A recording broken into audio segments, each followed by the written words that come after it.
Hi buddies, is Naveen voice over. புதுசாக சேனலில் பார்க்குறவங்க சப்ஸ்கிரைப் பண்ணிக்கோங்க. பிடிச்சிருந்தால் லைக் பண்ணி உங்கள் ஃப்ரெண்ட்ஸ் அண்ட் ஃபேமிலி மெம்பருக்கு ஷேர் பண்ணுங்கள். மறக்காமல் கமெண்ட் பண்ணுங்கள். ஃப்ரெண்ட்லி லிவரியோட 3rd எபிசோட் தான் பார்க்க போகிறோம். எடுத்தோடனே ஒரு ஃப்ளாஷ்பேக் சீனை தான் காட்டுறாங்க. லியா இப்போ மட்டும் பெர்ஃபெக்ட் இல்லை, அவள் பிறக்கிறதுக்கு முன்னாலேருந்தே பெர்ஃபெக்ட் தான். ஏன்னா லியாவோட அப்பா எதுவுமே நல்ல நேரம் பார்த்து தான் பண்ணுவார். ஸ்பெம்மும் ஓவமும் எப்போ மீட் பண்ணணுங்கிறது கூட நல்ல நேரம் பார்த்து தான் அவர் பண்ணுவார். தன்னோட குழந்தை எப்போ பிறக்கணும், அது எப்போ ஸ்கூலுக்கு போகணும், அது எப்போ காலேஜுக்கு போகணும், அது எப்போ வேலைக்கு போகணும் அப்படிங்கிறது முதற்கொண்டு எல்லாமே நல்ல நேரம் பார்த்து தான் நடக்கணும் அப்படிங்கிற மாதிரி அவருக்கு ஒரு இது. லியாவோட அப்பாவும் சொல்லணும் அப்படின்னா அவர் எப்பவுமே சகுனம் சமுதாயம் இதெல்லாம் ரொம்ப மதிக்கக்கூடியவர். அதனால் உலகத்தில் இருக்கக்கூடிய எல்லா ஜோசியக்காரங்க சாமியார் இவங்களெல்லாம் பார்த்து தன்னோட குழந்தை எப்போ பிறக்கணும், டெலிவரி டேட் குறித்து தாங்க அப்படின்னு சொல்லி வாங்கிட்டு வராரு. அந்த ஒரு டெலிவரி டேட் படி தான் லியாவோட அம்மாவுக்கு சிசரிங் பண்ணி லியாவை வெளியில் எடுக்கிறாங்க. லியா இப்படி தான் பிறந்திருப்பா. லியா பிறந்த நேரம் ரொம்ப கரெக்டாக அக்யூரேட்டான நேரம், ரொம்ப நல்ல நேரம்னு சொல்லக்கூடியது. சர்ச்சுக்கு கூட்டிகிட்டு போய் லியாவுக்கு ஆசீர்வாதம் பண்ணி வாங்கிட்டு வருவாங்க. லியா படிப்பில் மட்டும் இல்லாமல் டான்ஸு, ஸ்போர்ட்ஸு, மியூசிக்கு இந்த மாதிரி எக்ஸ்ட்ரா கரிக்குலர் ஆக்டிவிட்டிலையும் ஃபர்ஸ்ட் கிளாஸாக வந்துட்டு இருந்தா. லியாவோட அம்மா லியாவை எப்பவுமே என்கரேஜ் பண்ணிகிட்டே இருப்பாங்க. ஆனால் லியாவோட அப்பா லியாவை பார்த்தா எப்பவுமே ஒரே ஒரு வார்த்தை தான் சொல்லுவாங்க, இந்த தடவை நீ என்ன பிளேஸ் வந்திருக்க. லியா ஃபர்ஸ்ட் ரேங்க் வாங்கினா கூட இந்த தடவை நீ என்ன பிளேஸ் வந்திருக்க, இந்த ஒரு வார்த்தை தான் அவர்கிட்ட இருந்து வந்துகிட்டே இருக்கும். லியாவுக்கு 1 வயசு கூட இருக்கக்கூடிய ஒரு சிஸ்டர் இருந்தாங்க. அந்த சிஸ்டர் தான் அவங்க அப்பா ரொம்ப கேர் எடுத்து பார்த்துக்குவார். லியா நல்லா ஹார்ட் ஒர்க் பண்ணி படிக்க ஆரம்பித்தா. லியா பிரைமரி ஸ்கூலுக்கே போனதில்லை. ஏன்னா அவள் மிடில் கிளாஸ் சம்ஸை சால்வ் பண்ணுற அளவுக்கு நல்ல டேலண்டாக இருந்தா. லியா டாய்லெட் போகிற நேரத்தை கூட வீணடிக்க மாட்டா. லியா 6 மாதம் கடுமையாக ஹார்ட் ஒர்க் பண்ணி அவளோட எல்டர் சிஸ்டர் இருக்கால அவளோட மேத்தமெட்டிக்ஸ் சம்ஸில் இவள் சால்வ் பண்ணுற அளவுக்கு வந்துடுறான். அவங்க அப்பா இவங்க 2 பேர் பேப்பரையும் வாங்கி பார்ப்பாரு. லியாவோட அக்கா மார்க் கம்மியாக வாங்கியிருப்பான். ஆனால் லியா கரெக்டாக அந்த சம்மெல்லாம் போட்டு முடிச்சிருப்பான். ஆனால் லியாவோட அப்பா லியா கிட்ட ஒரு பரம்பை கொடுத்து லியாவோட அக்காவை அடிக்க சொல்லுவாங்க. லியாவும் விருப்பமே இல்லாமல் அவங்க அக்காவை அடிச்சிருப்பாங்க. அதனால லியா அன்னைக்கு நைட் ரொம்ப ஃபீல் பண்ணி அழுதுட்டு இருந்திருப்பாங்க. அப்பன்னு பார்த்து லியாவோட அப்பா ஏன் உன்னோட சிஸ்டர் நீ அடிச்சிட்டேன்னு வருத்தப்பட்டு இருக்கியா அப்படின்னு கேட்பாரு. ஆமாம், என்னோட சிஸ்டர் என்னோட கையால் அடித்தது எனக்கு விரும்பலை அப்படின்னு லியா சொல்வா. அப்போ உன்னோட சிஸ்டர் உன்னை அடித்தா பரவாயில்லையா அப்படின்னு அவங்க அப்பா கேட்பாரு. இல்லை வேணாம் அப்படின்னு லியா சொல்வா. லியா உனக்கு ஃபாதர் கைன் ஆபிளோட ஸ்டோரி சொன்னார்ல, அது உங்களுக்கு ஞாபகம் இருக்கா? ஆனால் காட் யாருக்கு சப்போர்ட் பண்ணாரு? தம்பி ஏபிள் தியாகம் பண்ணனால அவருக்கு தான் சப்போர்ட் பண்ணாரு. இதில் அண்ணன் கைன் என்ன பண்ணியிருக்கான், தம்பி ஏபிளை ஒரு இடத்துக்கு கூட்டிகிட்டு போய் தன்னோட கையாலே தன்னோட தம்பி கொன்னுட்டான். இப்போ சொல்லலையா உன்னோட சிஸ்டர் உன்னை கொலை பண்ணால் நீ விடுவியா அப்படின்னு அவங்க அப்பா கேட்பாரு. கண்டிப்பாக என்னோட சிஸ்டர் என்னை கொலை பண்ணி வந்தால் நான் எல்லாத்துக்கும் தயாராக தான் இருப்பேன் அப்படின்னு லியா சொல்வான். இருந்தாலும் லியாவோட மனசில் என்ன இருக்குன்னா, தன்னோட சிஸ்டர் தன்னை கொலை பண்ணுறதுக்கு எந்த வித சான்ஸும் கொடுக்கக்கூடாது அப்படிங்கிற ஒரு வைராக்கியத்தோடயே இருப்பான். அதனால் லியா தன்னோட சிஸ்டர் எப்பவுமே அவாய்ட் பண்ணிகிட்டே இருப்பாள். ஸ்கூலுக்கு போகிறது கூட தனியாக தான் போவாள். அதுவும் ஸ்கேட்டிங் போர்டில் தான் போவாள். ஸ்கேட் பண்ணிக்கிட்டே போயிட்டே இருக்கும்போது ஸ்கூலில் ஆக்சிடெண்ட்டாக ஒரு பையன் மேலே விழுந்துருவான். அடுத்து அந்த பையன் கூட ரொம்ப க்ளோஸாக இருக்க ஆரம்பிப்பான். ஆனால் லியா எப்பவுமே ஒரு ஆர்மரை போட்டு தான் இருப்பான். அந்த ஆர்மரை யாராலுமே பிரேக் பண்ண முடியாது. எதுக்காகனா லியா தன்னை ப்ரொடெக்ட் பண்ணுறதுக்காக தான் இந்த ஆர்மரை வச்சுருப்பான். லியாவோட ஃபேமிலி ஒவ்வொரு வீக்கெண்டும் சர்ச்சுக்கு போவாங்க. அங்கே லியாவுக்கு ரொம்பவே போர் அடிக்கும். ஏன்னா அங்கே எல்லாமே பாவம் மன்னிப்பு தான் கேட்டுட்டு இருப்பாங்க. அதனால் லியா அங்கேருந்து வெளியில் கடவுள்கிட்ட தனியாக வேண்டிட்டு இருப்பான். லியாவுக்கு குடிக்கிறது, ஊர் சுற்றுறது, பப்புக்கு போய் ஆட்டம் போடுறது, இந்த மாதிரி ரொம்ப தப்பான விஷயங்கள்லாம் பண்ணுறது லியாவுக்கு ரொம்பவே பிடிக்கும். இதுக்காகவே ஒவ்வொரு வீக்கெண்டும் ப்ரேயர் பண்ணுறதுக்காக போவா. லியாவுக்குன்னு ஒரு ட்ரீம் இருந்துச்சு. அது என்னன்னா ஹைஜங்கில் இருக்க ஒரு பிரிட்ஜிலேருந்து அவள் கீழே குதிக்கணும், அதுவும் தன்னோட ஆர்மரோட.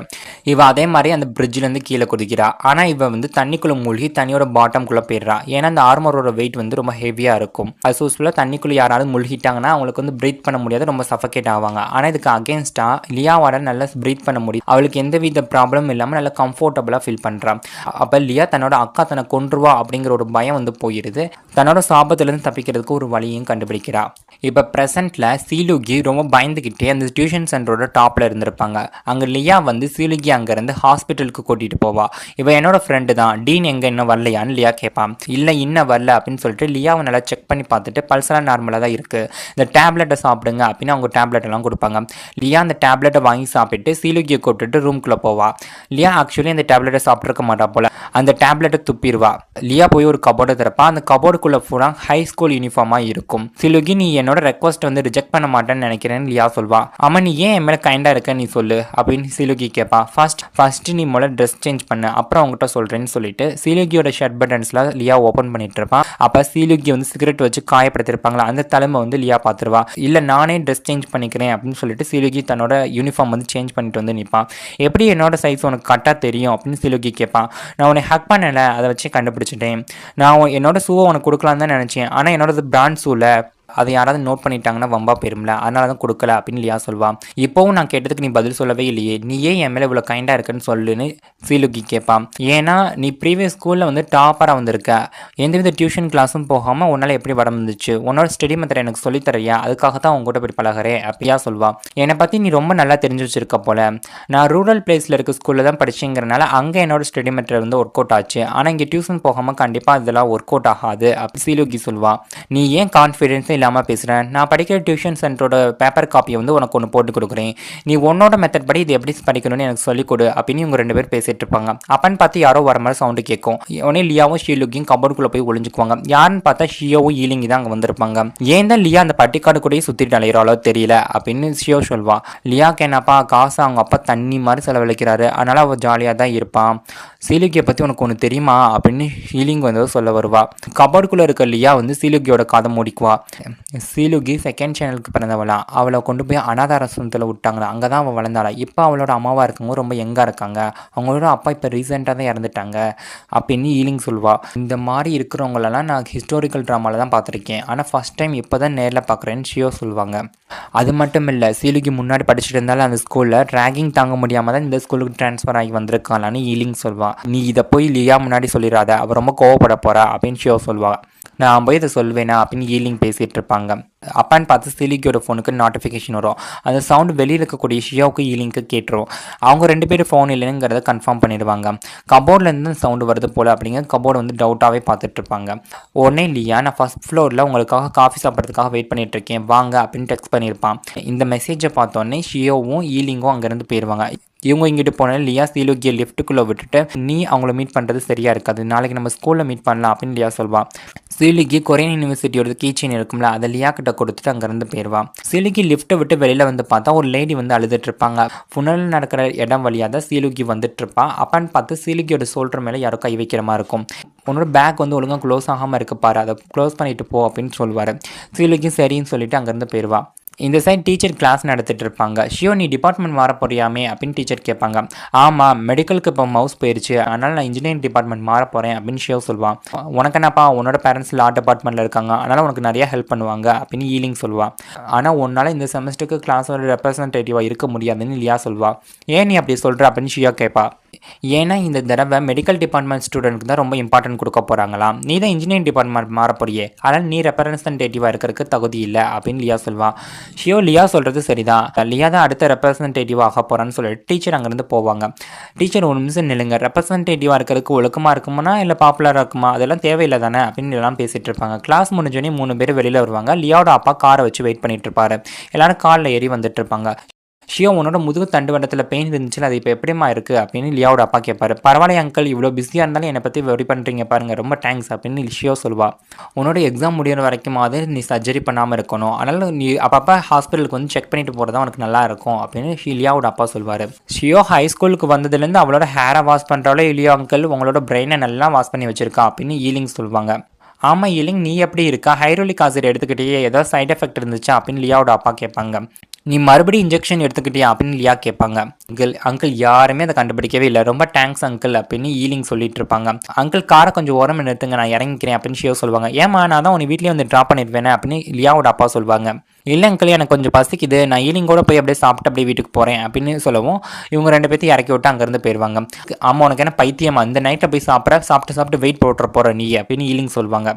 உனக்கு அங்கே அன்கம்ஃபர்டபுளாக ஃபீல் பண்ணலையா, எனக்கு எப்போவுமே லியாவோட அப்பாவை பார்த்தா அன்கம்ஃபர்டபுளாக தான் ஃபீல் பண்ணுறேன், உனக்கு லியாவோட அக்காவை பற்றி தெரியாதா, சீனியர் சொல்லி நீ கேள்விப்பட்டது இல்லையா அப்படின்னு இவங்க 2 பேர் பேசிகிட்டு இருப்பாங்க. இந்த சைடு ஷியோ தேர்ட் இயர் போகும்போது ரொம்ப கஷ்டப்பட போகிறா பாரு அப்படின்னு லியாவோட அப்பா சொல்லுவாங்க.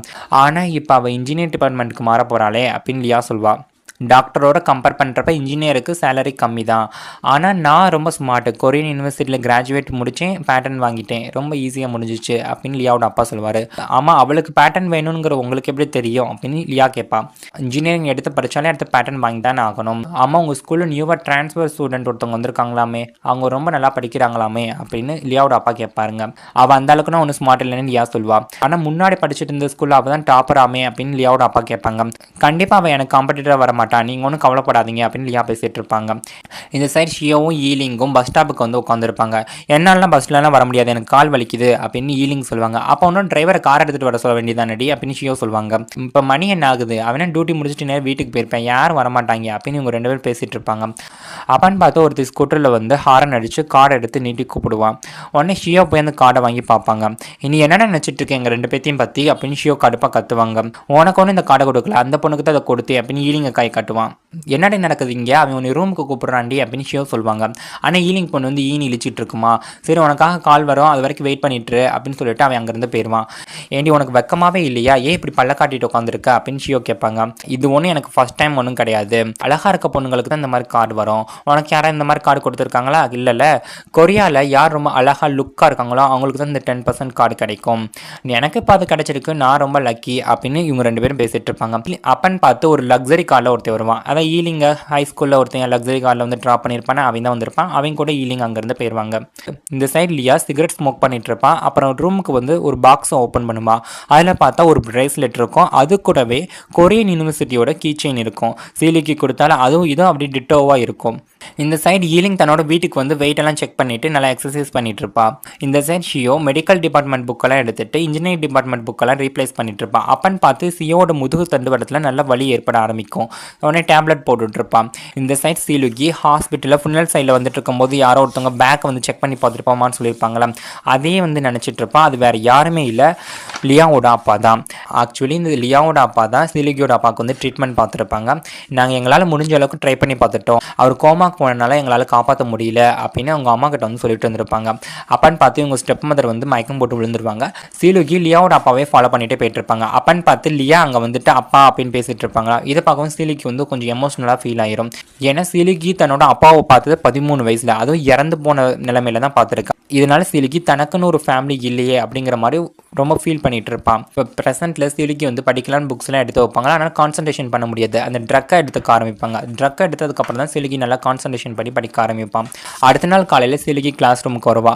ஃபர்ஸ்ட் பெஞ்சில் இருக்க ஒரு பொண்ணு ஒரு பேப்பர்லெஸ் இந்த போட்டை எடுத்து சீலுகி கிட்ட வந்து கொடுப்பாங்க. இதெல்லாம் பார்க்கவும் கிறிஸ்மாவுக்கு என்னடா இங்கே நடக்குதுங்கிற மாதிரி இருக்கும்.